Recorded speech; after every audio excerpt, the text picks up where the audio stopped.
Welcome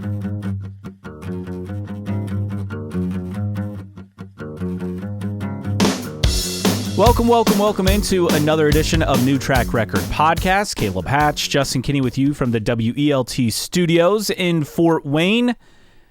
Day early, Wednesday, working with our schedules, October 15th as we record this episode, but plenty to discuss. Another driver confirmation, Mick Schumacher testing in IndyCar, along with several other drivers, insight from the IMS road course test, all to get to on this week's episode, plus we'll give you a little tease for what's to come next week as well. But first, hi, Justin. Hello, Caleb. How are you, sir? Doing well. This is the first true dreary fall day that we have had. Yeah, my parents took our 2-year-old to the zoo today and actually had to send a coat and a winter hat just in case, because of how warm it's been when it's only 55, 60 degrees and overcast. It feels like it's 40 because we're so used to 70s and 80s. So, yeah, today for the first time felt like fall. And it's here anyway, mid-October. So it's not going away anytime soon. But we're here to talk some IndyCar, and there's always something or some things to talk about. We'll drum up a couple somethings here, put another show together here as we make our way through the off season. Yeah, and outside of last week, which we planned perfectly with our fantasy winner, it was a good discussion talk with Corey last week. I mean, we've had good bits of news every single week, and this week definitely not a letdown. Finally got confirmation, Rinus VeeKay going to Juncos Hollinger Racing as the lead driver. Specifically, those are the words they used in the press release, which was interesting. And also, it seems to be a 1-year deal. Part of it is because there are no manufacturer contracts 2027 and beyond, but also VeeKay was trying to get a 1-year deal and then hit the market for 27, knowing that a bunch of seats would open up. So I guess it's not really a surprise that VeeKay's at Juncos. It's really about what was and was not in the press release that I think is worth talking about. The lead driver aspect I thought was fascinating because that's not an IndyCar term. That's more of an F1 term that they use in the press release. Well, everybody's under the impression that Stingray Robb is back for next year. He's under contract. But contracts mean nothing in racing, right? And we know that Juncos is in the market for another investor, right? I mean, Brad Hollinger has been vocal about that, looking for more capital into this team. My thinking is, ideally, they would love to be able to have an infusion of capital to potentially buy out Stingray Robb's contract and then go and find another paid driver instead of a paying driver. That is an interesting theory. So my thought with the lead driver, okay, clearly they're going to pool their resources and everything in this lead car, and then whether it's Stingray Robb or someone else, the second entry will be an afterthought. But I guess I didn't look at it this way. Now, I thought of it as the way they're wording everything. One, Rinus VeeKay, as far as we know, isn't bringing a bunch of sponsorship or anything to the Correct. table. I mean, obviously he's bringing his talent. And for Juncos to hire, I mean, look, they didn't even hire Conor Daly on talent alone. He had to bring some money, and we'll get to his status in a bit. But I took this as Brad Hollinger was sick of them just kind of middling around, and he's like, okay, we're going to go all in like we were when we first started, back full-time when I was with the team several years ago. We're going to go all in. We're going to move our way up the grid, a la Ed Carpenter Racing, what we saw this past season, getting a race win, knocking off top fives, being competitive at least on all the ovals, and making a splash. And maybe they've either found an outside investor or Hollinger himself decided, okay, no more of this nonsense. We're going to make this happen this year. Yeah, Brad Hollinger has not been quiet about wanting to take this team to the next level. I don't think Brad Hollinger is in it to be a back marker, at least not to have an entry that finished 18th and 26th. No. Right, absolutely. And you look at Stingray Robb coming off his third season full-time in the series, and he's finished with 3 different teams, 23rd, 20th, and 25th in the point standings. We know by now what Stingray Robb is and isn't. And I think Juncos Hollinger knows what Stingray Robb is and isn't. One thing he is a dude that brings a lot of money. But what he isn't and has not been able to prove or show he is a competitive driver in IndyCar.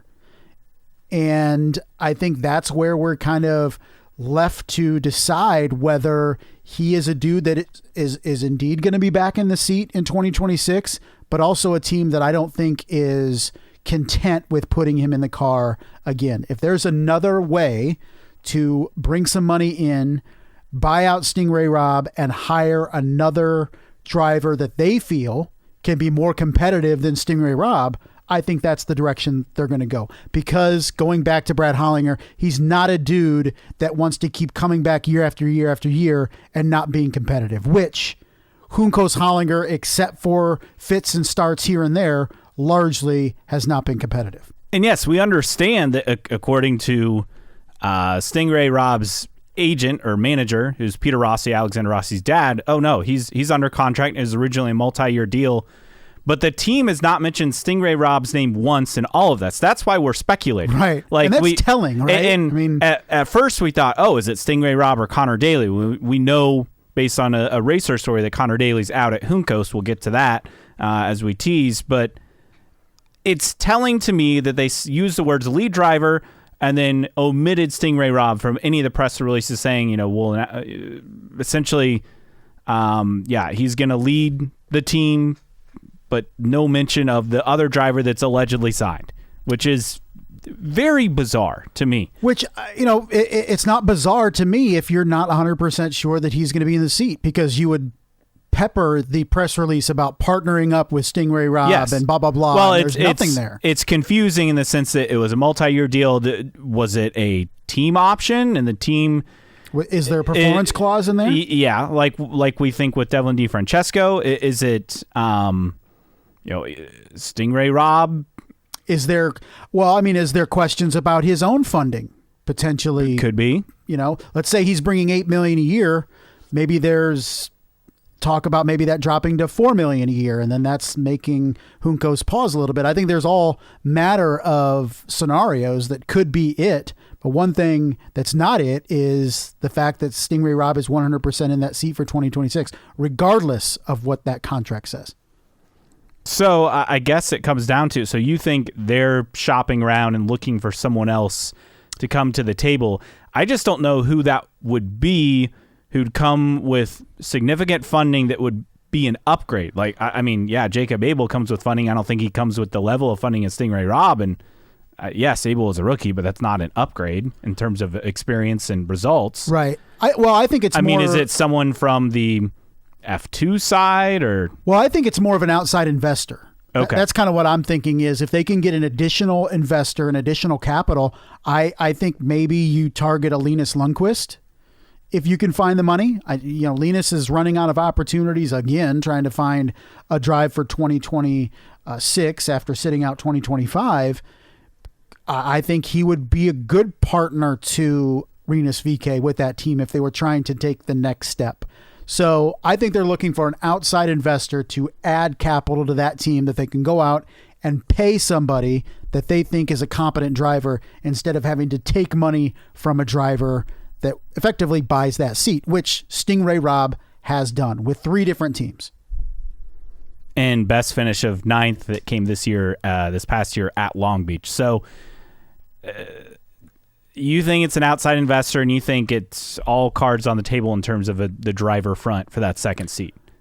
I do think that Juncos isn't ready to say Stingray Robb is in the seat, whether they have somebody lined up to invest, whether they're hoping somebody comes out of the woodwork in the next couple months to be that person.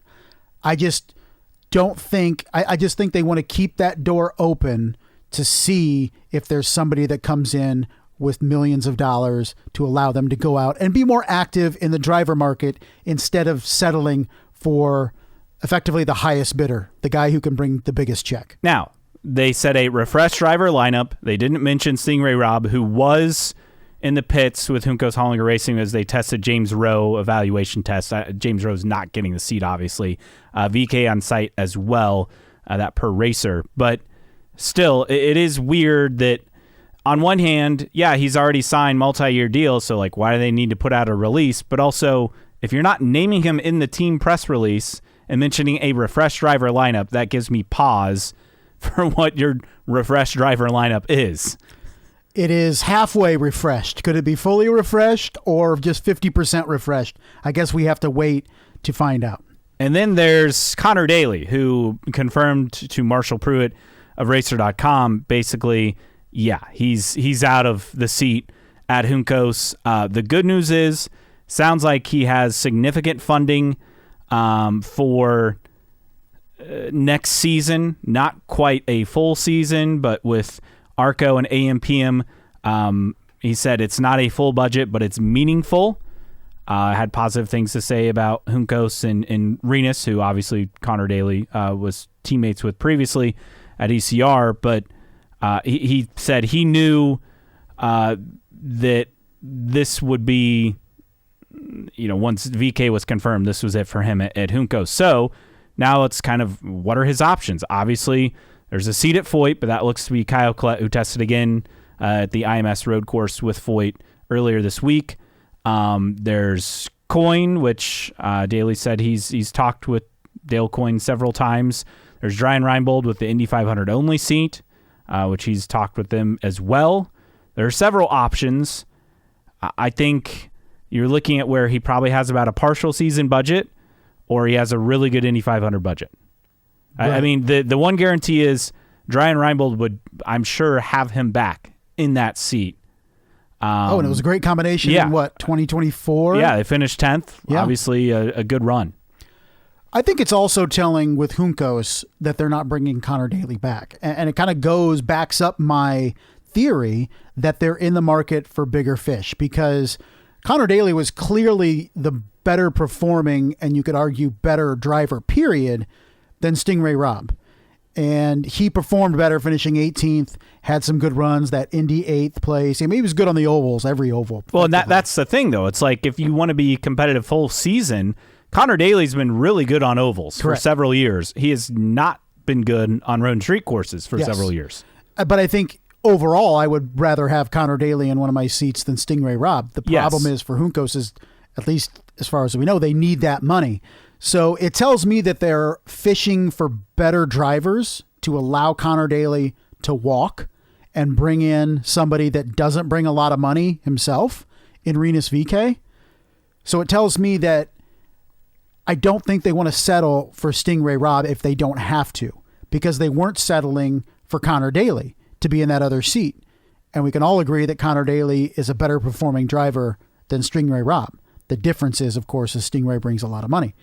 So I think with Conor Daly out of a ride now, it adds up to more in the sense of Juncos Hollinger wanted to be more aggressive to upgrade their driver lineup. And whether they're able to do that with added capital remains to be seen. But in terms of what Conor Daly has out there, he wants to be full-time. I get it. It's coin or bust for that. Yeah. And now, the positive in the Coyne front is Coyne can make stuff like this work. And obviously, between Hauger bringing the Lights scholarship money plus, the sponsorship with Todd Alt and Coyne and the expansion, look, Coyne did say we're about 15 days away that they're going to have their driver lineup set by Halloween. So we'll talk to you in a couple weeks and see if that's true or not.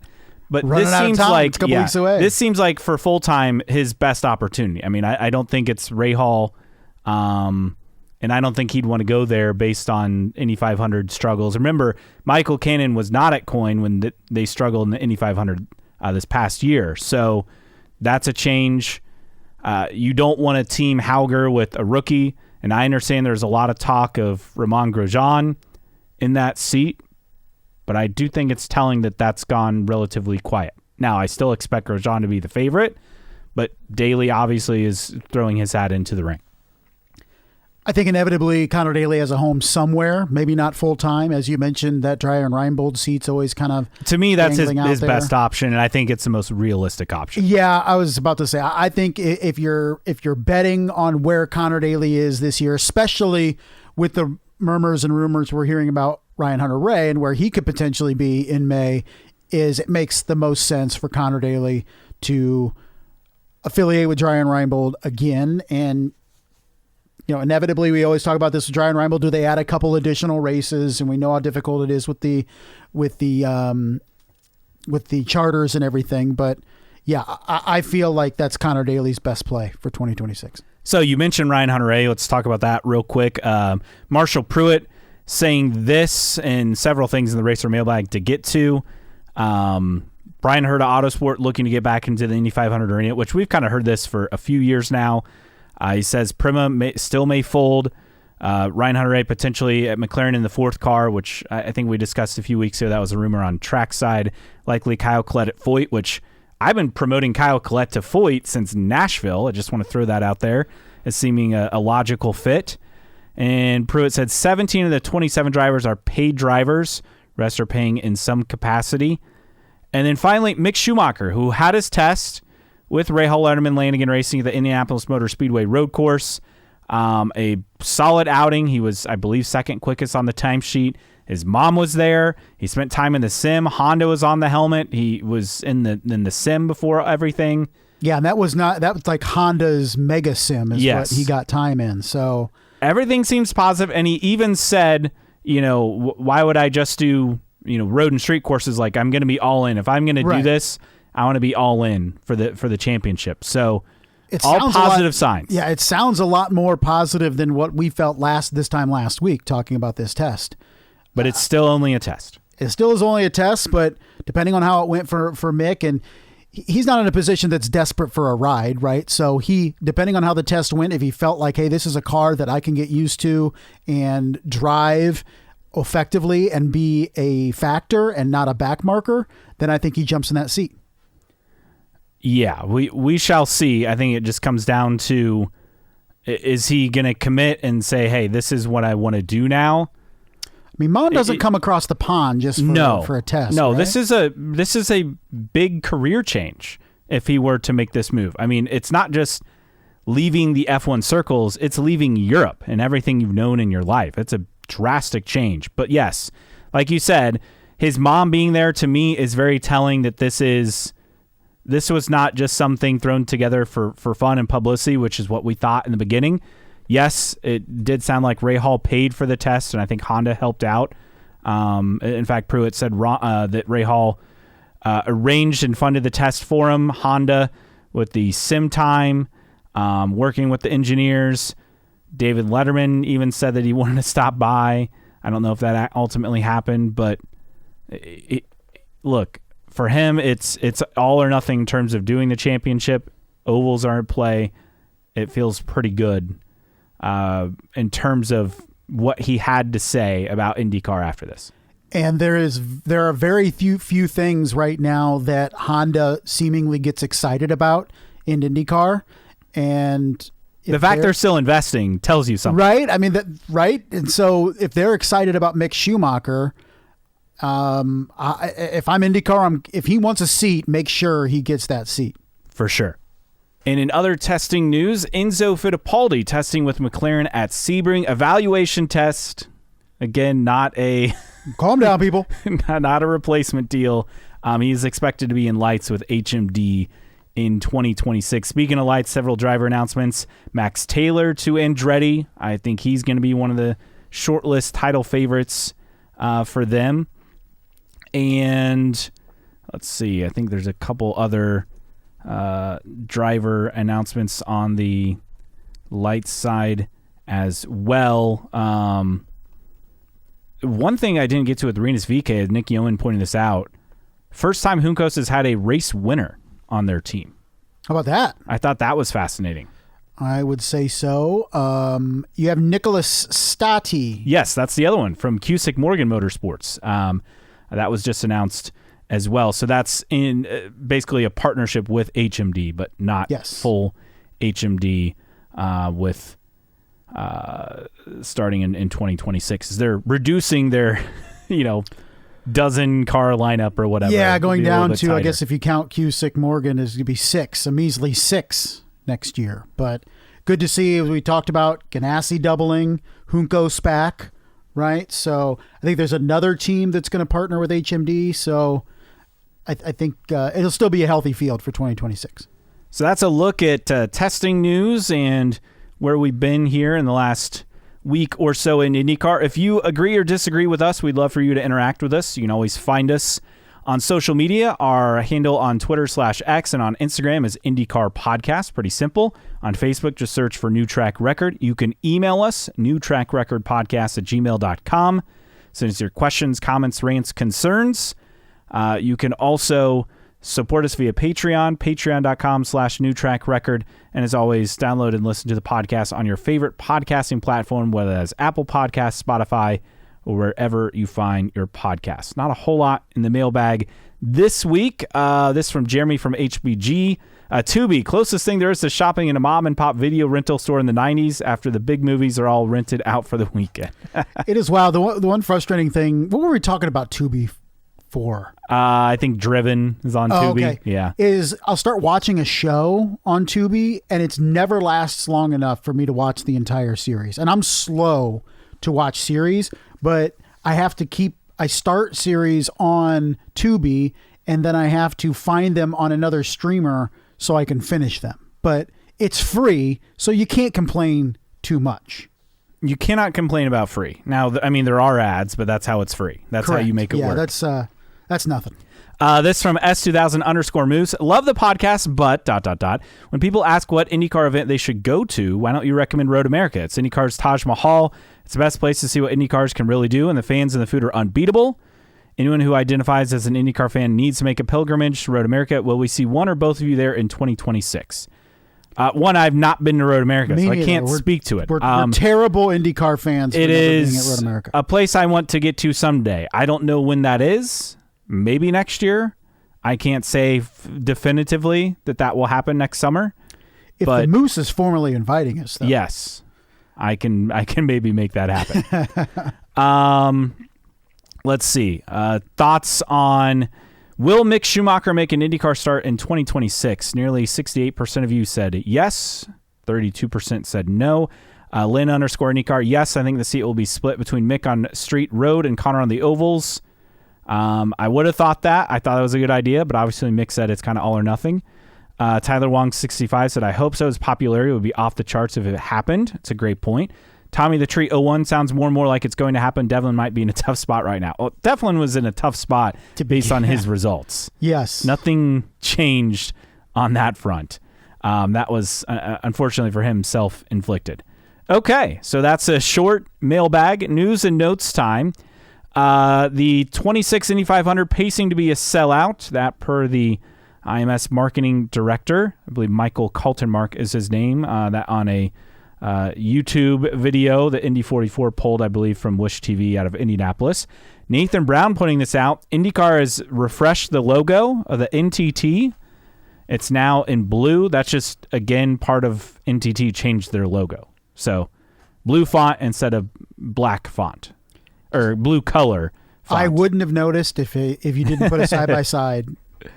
Alex Blow banged the anvil for the Colts game on Sunday. He's really embracing Indianapolis lately. Have you noticed that? I feel like it's kind of intentional. And good on him. Yeah, and they showed him on the broadcast on Fox and mentioned IndyCar and all that stuff. So always good. Cool. Let's see. What else? Will Power going to make his sports car debut at the Indianapolis 8-hour this weekend. It'll be part of 75 Express's Mercedes AMG GT3. That'd be a fun car to drive on the road course. Wouldn't be bad. So that's pretty cool. He's going to be taking part in that. Several bits of info. I believe there's a panel going on as we speak that Mark Miles is on. But good stuff in terms of the Fox deal. Matt Weaver, RA, pulling this. That Mark Miles says the IndyCar doubled their 18 to 35, so don't tell us network TV. At least this network can't draw a younger audience. You imagine doubling? Key demographic. The key demographic. Yes. So great to see. That's really, really good. Like no part about that is negative. Also said during this, the next biggest opportunity for IndyCar is having events that have big attendance and look like destination events, which we have talked about. We want you to say wow for these events holistically beyond just the racing, the music, and the hospitality. Call six races the standard bearers. So, I mean, you have the Indy 500, you have Long Beach. What's after that? Yeah, and I mean, if you're talking about wow events, as much as, look, we love Mid-Ohio, right? Mid-Ohio and Road America and Barber, but those are not wow events. And that's the thing. Like, I think normal, standard IndyCar fans love Road America. If you're trying to capture new fans that you need to impress with quote unquote wow events, I don't know if Road America fits. But you come back to, okay, IndyCar, if you want these wow events, I guess Arlington would be potentially one of those. If you want these wow events, you're going to have to pay up. Yes. Because you look around, obviously Formula One throws crazy money around, particularly places like Vegas, right, to make that happen. NASCAR did it in Chicago. Now the one-off in San Diego. Now the one-off at Coronado Island. So is IndyCar going to spend money, or is it going to have to be deals like we're seeing in Arlington, which is great to have them on board, but it's a partnership, right? This is an IndyCar jumping into the deep end, financing this entire thing. So, okay, put your money where your mouth is, IndyCar. If you want these wow events, then start spending to put on these wow events. David Malukas and Joseph Newgarden launched a new show.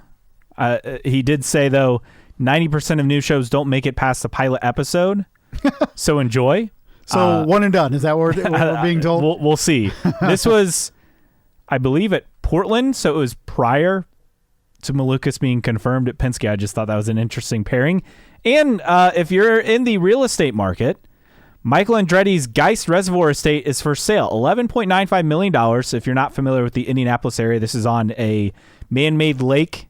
It's quite nice. It's a very nice area. I'm sure it's quite nice. It's $11.9 million, Caleb. 5.23 private gated acres, 570 feet of shoreline, 21,000 square feet. Originally built at 10,000 square feet. It was expanded with that. What school district is it in? It's all about the schools. I don't know. That's going to be make and break for me. I'm not sure. I ain't living in no Westfield district, I'll tell you that. So the estate has 9 bedrooms, 9 full, 3 half bathrooms. So 12 total bathrooms. Yes. 7 fireplaces, laundry on every level, residential elevator, smart home automation, 13 HVAC systems, whole house generator, 5,500 square feet of climate-controlled garage space with 12 plus bays as well. Good Waterfront views. I don't know. Obviously. If your wife told you today we need to clean the bathroom and you have 12 bathrooms. Yeah, well, you're not cleaning the bath. Someone else is doing that. That's true. The lower level has a 15-seat bar, 700-bottle wine cellar, theater, arcade, fitness center, billiards area, multiple walkouts to the pool terrace and grounds, outdoors, manicured lawns, wooded trails, 50-foot heated pool with waterfalls and jacuzzi, 3-slip boat dock, children's play cottage. What if you just buy the children's play cottage? Would that work?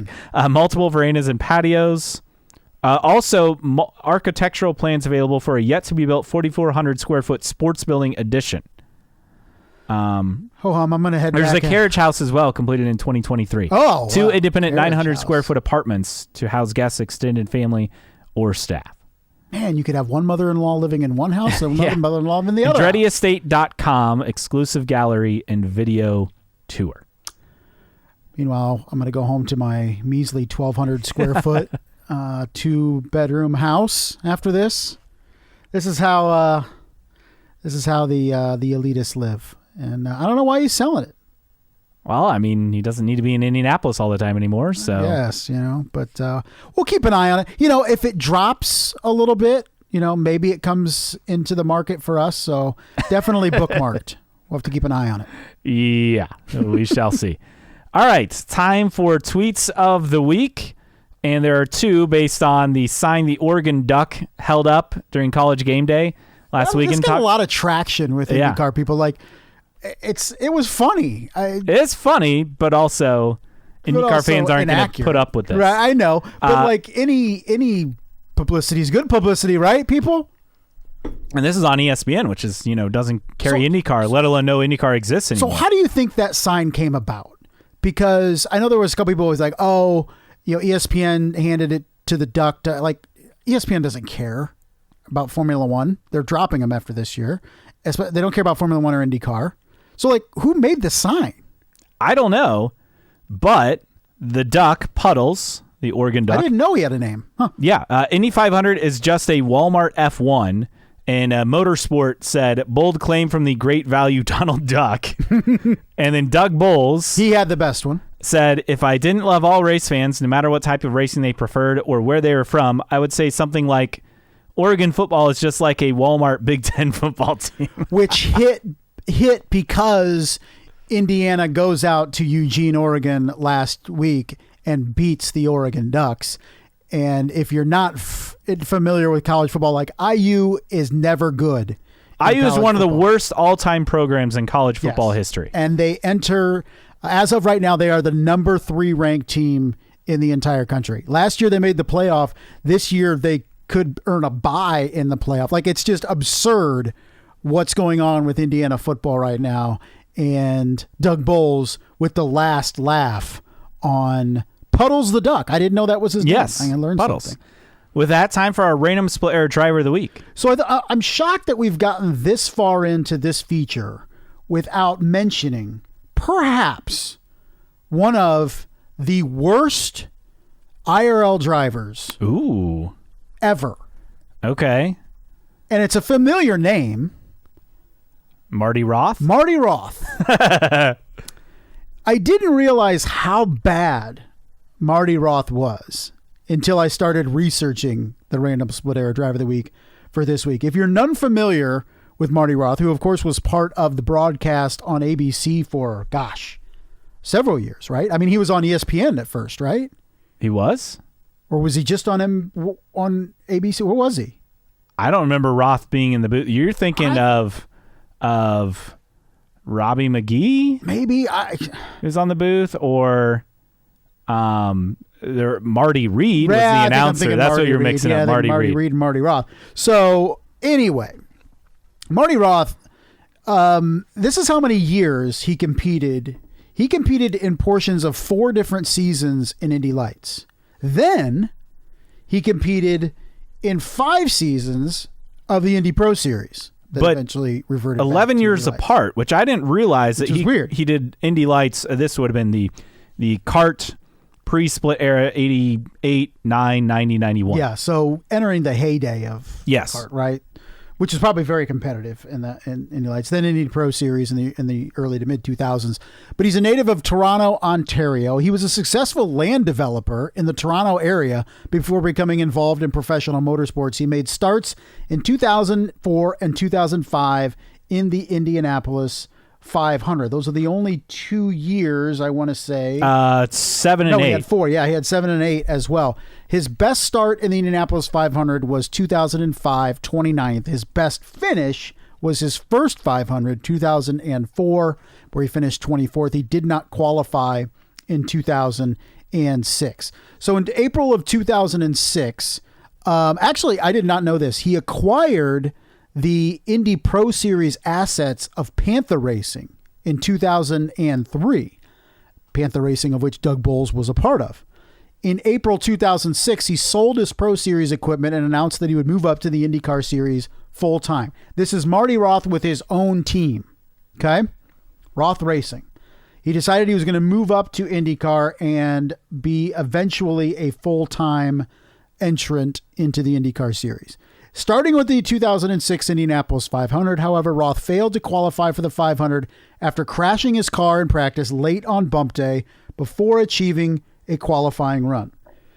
He did return that season at Michigan, ran two more races by the end of the season in that year.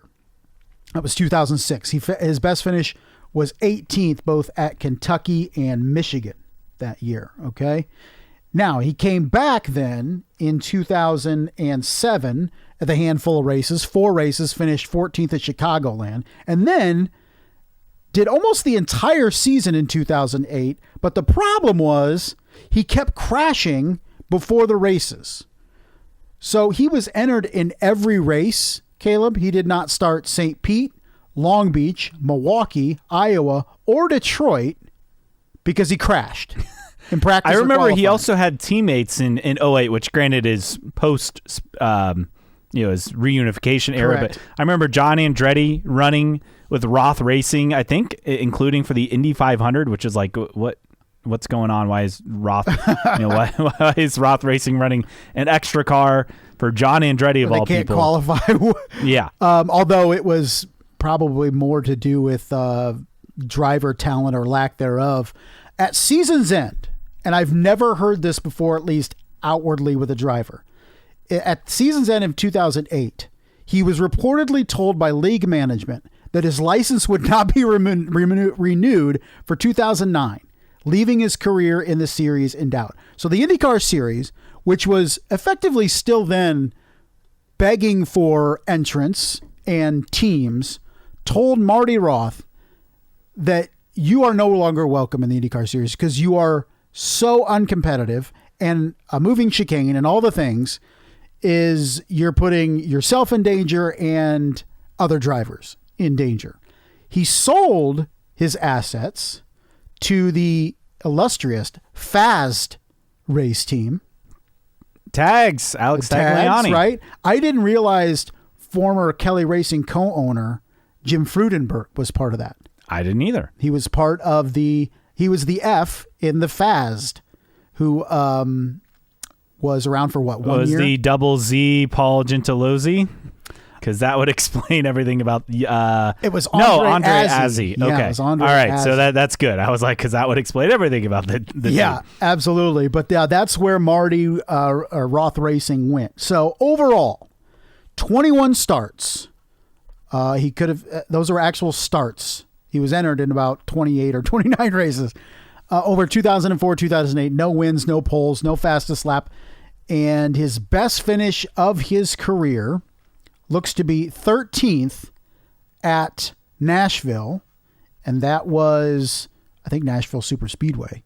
Yes, it was, in 2008. So Marty Roth, not Marty Reed, my apologies, up for arguably the worst performing driver in a Random Split Era Driver of the Week list. Because I think you could write off one-offs, two-offs. This guy had over 20 starts and just was so bad that the series told him you cannot come back in 2009. So Marty Roth, this week's Random Split Era Driver of the Week.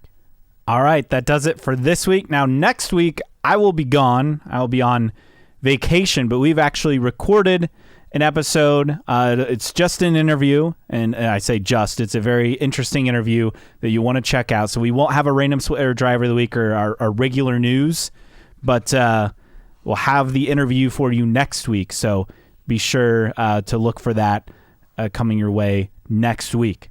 But for Justin Kinney, I am Caleb Hatch. This has been another edition of New Track Record Podcast.